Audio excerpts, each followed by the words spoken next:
If I had to pick one of the more powerful tier 8 medium tanks in the game, this one would probably be within the top 5, and that is because this combines everything that you could really need from a medium, packages it all into one and makes it a very formidable foe at tier 8 in the game right now. So we're going to cover it, and of course, if you have not realized, this one is actually part of the what do you want to call it, like the extra event that Wargaming have been running, where you can essentially pick one of 4 tanks. You can actually pick this one, and all you have to do is just go to their website. They have then another kind of feature on their website where you can go to, and all you have to do is collect a load of commanders, etc. We covered it a while back, and hopefully you have been doing it so that you can pick up a tank for free, and all you have to do is just basically collect all of the cards. Once you get all the cards, you can then pick a tank, but this one is one of them, and we are showcasing it here today for you guys. Whether you have done it, whether you haven't, or if you're watching in the future, you'll see exactly what this tank can do and how it can be played, because this tank kind of does something that the others don't really do at tier 8, and that is have huge alpha. This one has 390 damage, and there are 2 variants of this. Essentially, you have like the King Dragon, and you've got the Type 59-2. This is kind of the skinned version of the Type 59-2, that being the vehicle that has the ability to deal a lot of damage as well, except it just doesn't have this Chinese New Year's skin, essentially. But what is great about this vehicle other than its damage? Well, it has a little bit of armor. You're capable of bouncing a few rounds, which makes it very good for making those aggressive pushes, and you'll see me here doing an aggressive push, and we'll actually do something that I genuinely thought at this point, when I started realizing how many opponents were over here, that we'd be going back to the garage very quickly, especially considering how many of my teammates are surrounding me, which I'm sure you can see on the minimap. But that is a grand total of about maybe 1. But what we're doing here is just trying to whittle down this IS-6 black who's pushing up. We get into this position, which is kind of defensible, but usually you need some teammates, otherwise the enemy tanks just push you super hard. Now, we've missed out on 2 shots of damage on the IS-6 black, which is annoying, but at the same time it can't really be avoided sometimes. And now we have a 110 who's just pushing up, and he actually pens us there. Not surprised in the slightest, but we do have a heavy tank I think about going down, but then I realise, oh, the Tiger P missed. Let's finish him off. And then for some reason, the enemy tanks don't continuously try to push me. There's some teammates that are actually sat in a position that can kind of counter where they are. And we put another one into the back of the IS-6. Hopefully we don't actually get hit here. Are we going to? Yes, we do. And he actually hits the top of the turret, which is, of course, a weak point. But so far, haven't really bounced a whole lot. The enemy artillery is loving us right now. But of course, I don't really want to poke this SMV right now, since, yeah, reliably penning that is a bit of a problem, and we'll see it later on in this game. Spoiler alert, I don't die right now, but we find ourselves up against a T92. I decide, you know what, I can take a shot. We're just going to fire on the move as well, just and the off chance that we can hit him, and guess what, we do. 2,800 damage, 3 enemies taken out, and also nearly 2,000 assistance damage in this game, from a game where I genuinely thought we would have been taken out at the very beginning. We might have put up a little bit of a fight, but certainly not had the result that we've had so far, and having basically won that flank with just 3 of us really actually pushing over to that corner, being the tank destroyer and the heavy tank that came with me. Of course, a little bit of team support in the center helped us out there, but either way, we're now going to push towards this heavy tank. I want a little bit of extra damage in this game. I don't want to end it here. And hopefully we can do that up against the back end of the Banana Buster. And we find the back end indeed. Put one into the side of him as he's angled terribly there. But he then decides that he's going to try and come out to the side of us. No idea why. He fires, so that means he's a free shot of damage. Put one into him, he is shut down too. So over 5,000 combined damage in this game, which is fantastic. But we do have an SMV, and that is the first bounce of this game. You can see there we were super angled. I wanted that to be the case, so that if he hit us, he would have to hit the tracks to be able to pen. The SMV here Has 320 alpha, so it's not the worst case in the world. It is, of course, a tier 8, but hopefully we can find the lower plate. I'm going for it now, and oh, we bounced off the lower plate. The lower plate being the weak point of the SMBCC. And now we try and go for it again. Oh, we bounced again. Granted, we can go for the side armor if he exposes any of the side armor, but he is basically straight onto us, so we can't actually pen it. We go for it again, and oh my god, I'm having a nightmare. Guess what, ladies and gentlemen? The standard penetration of the King Dragon is not particularly good, so sometimes you do have to fire a bit of premium, and in this game, I have not fired any premium, to be honest with you, and we didn't until the very last minute, so literally none fired, but we still had a brilliant result, and that is because we were top tier. But in tier 10 games you will have to fire a little bit of premium, but we come away with a fantastic result in this one. 4 enemies taken out, 1973 base experience, and 6,000 combined damage. Really good one there, but 334,000 silver earned as well, with a ×2 silver boost, so really good one too, and a mastery badge nonetheless. Now that's not it for the King Dragon, because I wanted to show you this replay, which is a Malinovka game. I mean, of course, a pretty decent map in general, to be honest with you. I think it's got a little bit of everything for every single class, but we are playing in yet again a top tier game. But the good thing about this one is that it is a pretty short game, which allows us to cover a whole ton about this tank, and also how you can use a tank like this in a situation, because, you know, a lot of the time we talk about the tank in the first replay, and then the subsequent replays talk about how you can use the tank in more detail. But this one, we come into this bush, we have decent view range. You can see on the minimap we have the little dash circle, which is basically your maximum detectable range, which you're going to be you know, found out by any of the light tanks. Of course that doesn't take into account bushes, so when you're in a bush it does give you extra camo, so you're less likely to get spotted than if you're in the open plain. But what we do have in this location is that it means that we can basically sit here and we won't get spotted until we fire. So we fire when we are undetected, and then what we do is we pull instantly back down the ridge. Now be careful, because if you use this spot right here, you can get hit. You often get hit from the opposite side in the bush, on the literally directly opposite from where the hull of the tank is facing right now. And of course people on the hill can also hit you here. And more importantly, the most annoying thing if you are playing in this position is one of the rounds that came straight over the top of us there, which was the artillery, because this place is a artillery's heaven. They always seem to go here. It's actually kind of an annoying shot to hit people with in artillery, but don't worry, they'll try it every single time. So super annoying, and it does end up making this position invalid in some cases. Now this T20 keeps poking that ridge, so we're just going to keep putting the shells in there. We do keep getting spotted, which makes me think that there is definitely someone in the opposite position to where we are, like I said earlier, and it also means that in this game we are most likely going to be getting attacked if we stay up there too long, because we got the targeted. Targeted means that someone's actually looking at you in the sniper's scope, or they have the reticle over where you should be, or where you actually are even, and that means that, yeah, someone's looking at you. You probably want to move very quickly, otherwise you're going to get hit. The Sixth Sense just tells you, oh, you've been spotted, no one's looking at you. So we get spotted instantly, we get the detected or targeted sign come up, and that means that someone's going to be looking at us. So what do? We pull back as soon as possible so that they don't get the chance to fight us.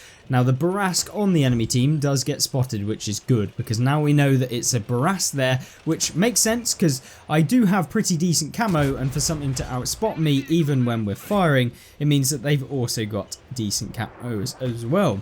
But what we do here, 1400 damage, game seems like we are going to win very easily. I mean, we're up by 7 tanks. The majority of their tanks are down in the southwestern part of the map, so yeah, we're going to move up, and by my tanks I mean, or their tanks I meant mine, But yeah, they're now pushing towards the cap circle. So how can we capitalize? My brain is thinking, a lot of our tanks are coming over this side. What can we do? Well, the first thing you should be doing is, oh, maybe I can get some assistance damage if I go here. And exactly that, we are going to try and spot. The Barras gets spotted. Oh, look, some assistance damage. Oh, look, the TVP gets spotted. Maybe someone will hit him. Oh, look, we spot a T29. And now they are getting pumped by the whole entire team. Do we get all of the spotted damage? No, but we are certainly getting quite a bit.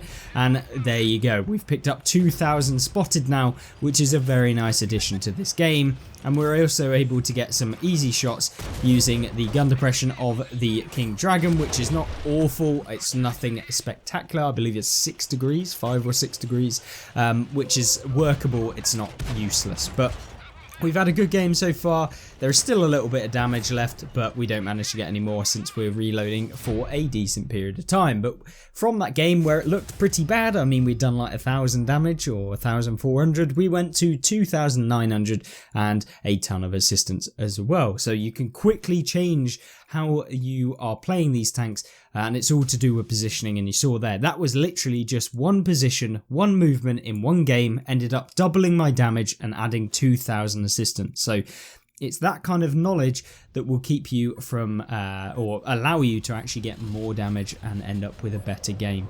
We've seen the good, we've seen the somewhat good, or at least good understanding of the game to actually push forward, and now we're going to see not necessarily the bad, but the less ideal, if that makes sense. So this one, it's a longer battle, but it has quite a lot in here that I want to unpack, and also some misplays that I did, and we're going to unpack those as well because I feel like it's super useful for me to analyze my own game. So you know that, you know, I'm not infallible. I'm not going to make no mistakes. I do make mistakes, and I'll be able to actually show and point them out to you because, you know, although on the face of it, it might have been a good game and a bad team, I also played bad as well, which is why we didn't end up winning. I'm going to let you know that now. We had a loss. So this whole game, it's working around the point of, you know, trying to gain a better understanding so we can improve and yeah, do better results, not have as many failures as we do in the game. And, you know, that's the difference between a player that is moaning about their team in a game and someone that's actually going, well, yeah, my team kind of sucked, but you know, I could have done better myself. I could have done this. I could have done that. Maybe if I did this, I might have been able to help my team that sucks, and maybe they wouldn't have got taken out.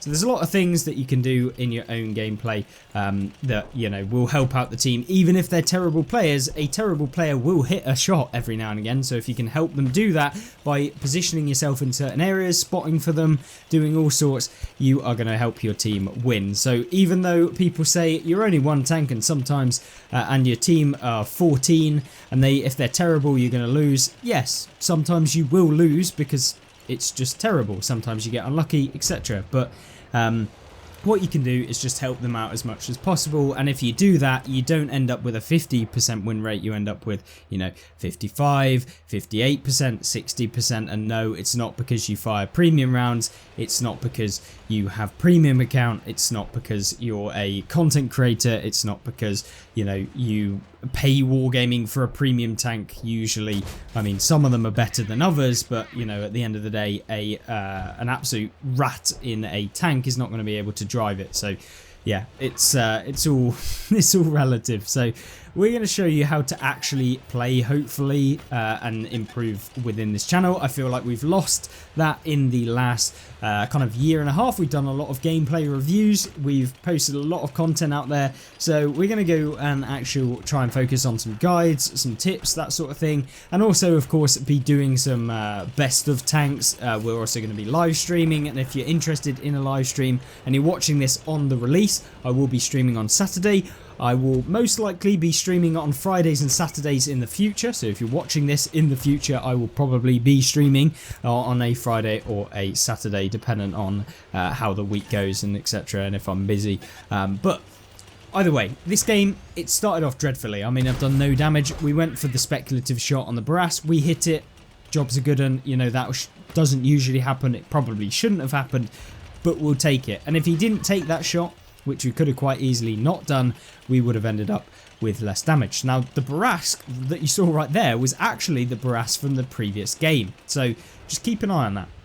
Or I say the previous game, but the game that we showed previously was actually the game after this one, so you know how it is. Anyway, what we've got here is we're just keeping this position. Now, this position right here is something that you don't see a lot of people taking.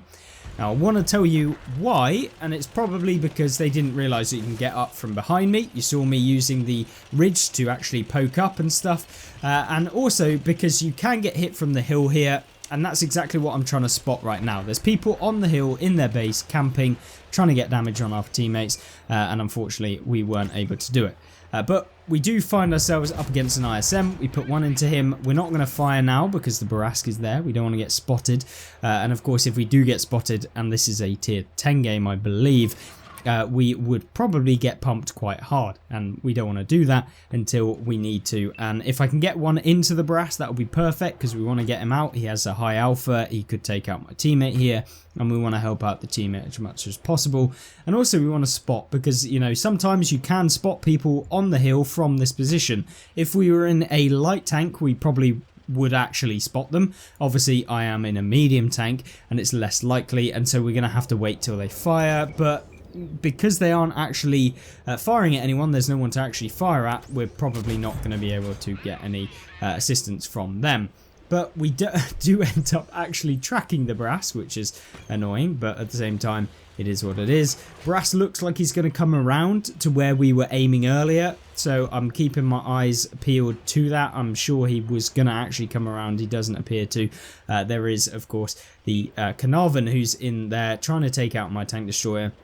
And hopefully we can get a shot onto him, and hopefully our TD will be able to get one into him as well. But it appears like he's actually behind the rock. He can actually fire at my teammate behind the rock, so we can't even hit him.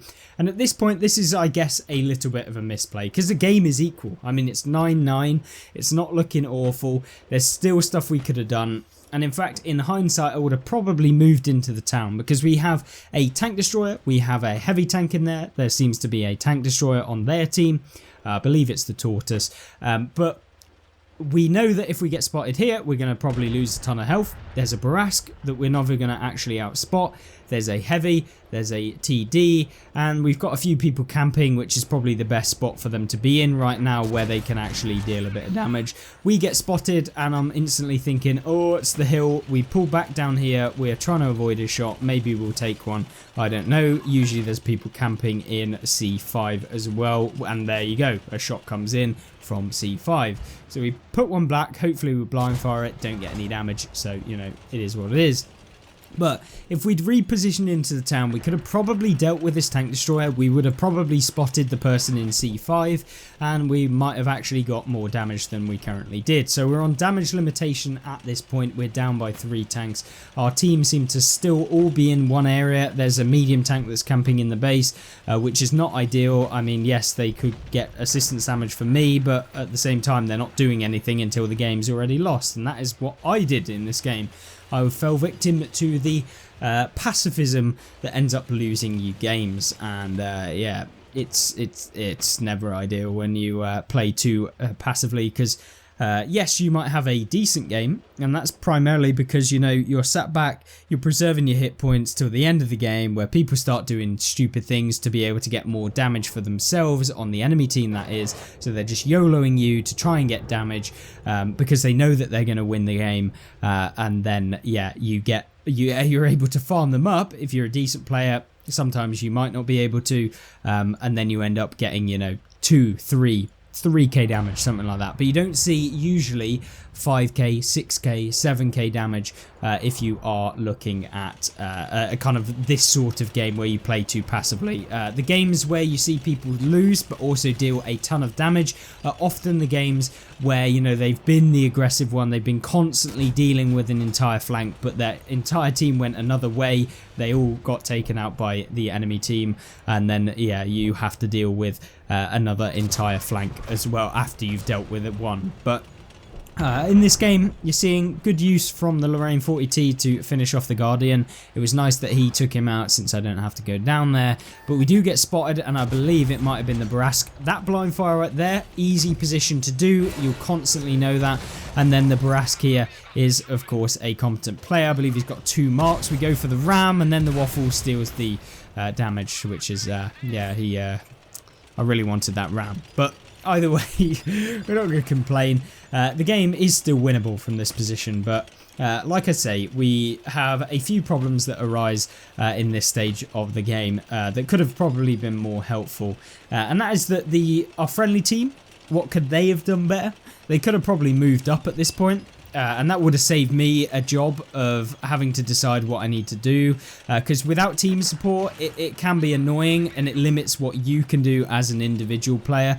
So if they'd have come down here with me, we could have had the firepower to deal with tanks 1-on-1 or 2-on-1, or you could have ganged up on someone.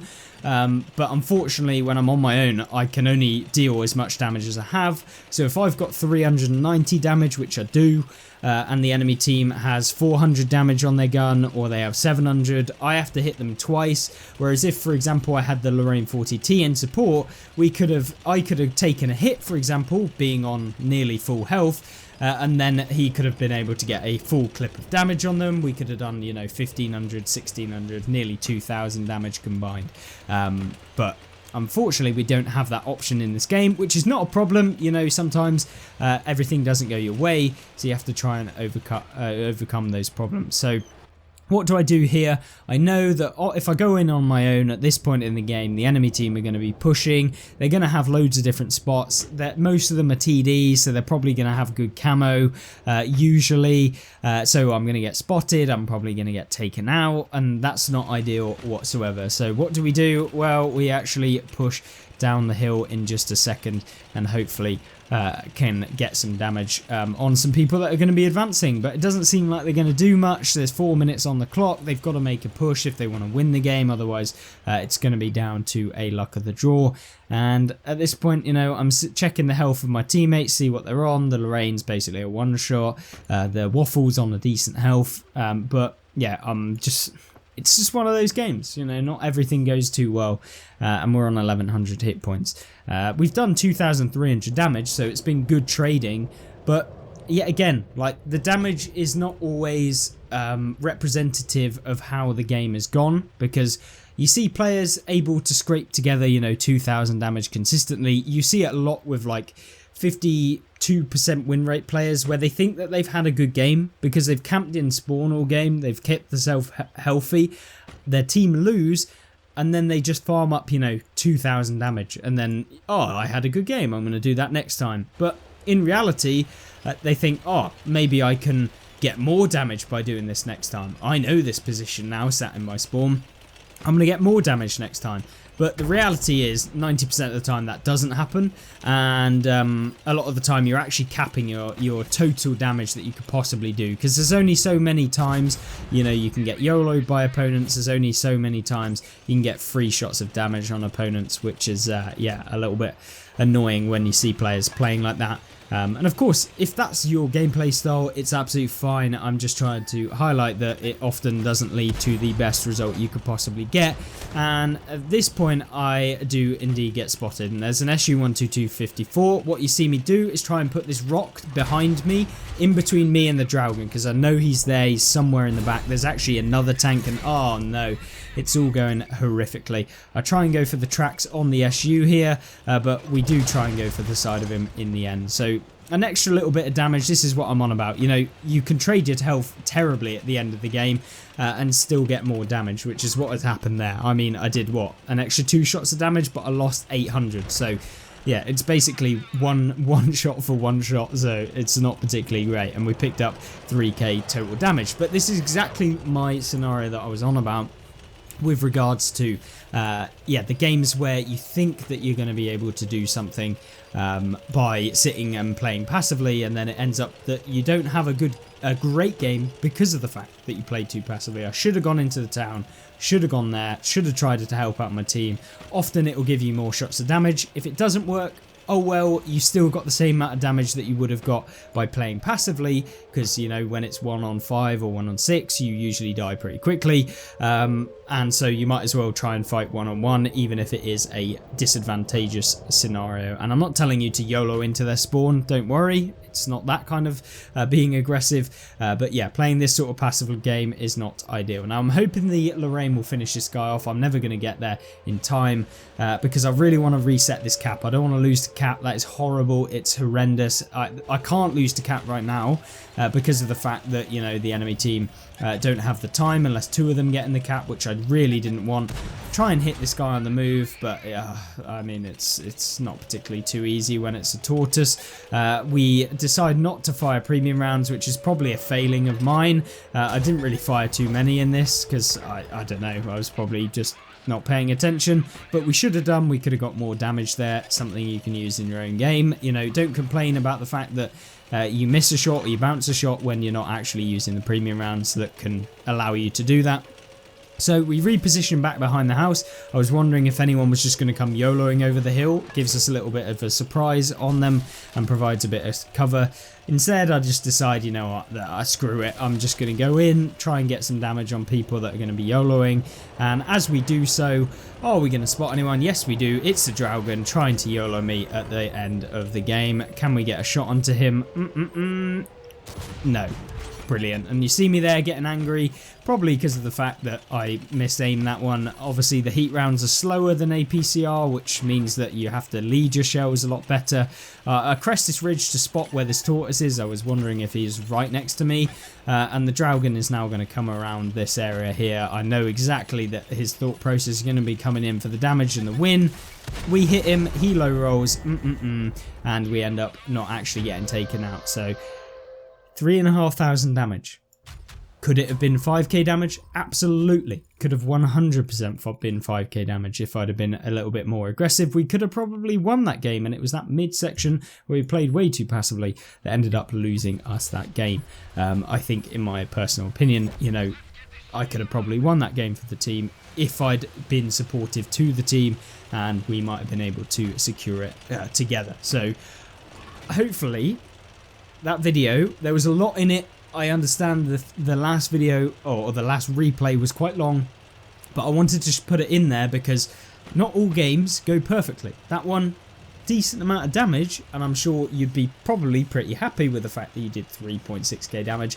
But for me, yeah, I might have done that damage, but I certainly didn't do the team any favours, and I didn't do myself any favours, and it was definitely a game that I could have done way better in had I not been passive. So this is something I want you to take away with, is that don't YOLO into the opponents, but definitely understand that sometimes it's better to push, and you saw that in the second replay on this map right here, where we did actually make that push, and it doubled our damage and added 2k assist onto our total as well. So hopefully that gives you an understanding of how to play the King Dragon, as well as the King Dragon itself, and how you can play tanks in general. If you did enjoy this video, please like it, and of course let me know if you want me to do this again for other vehicles and in the future, and if you want me to do a specific guide to certain positions and pick out some certain replays that show good positioning, good advancement of the games. And of course, if you think you've had any replays like that were good, please do drop them into the business email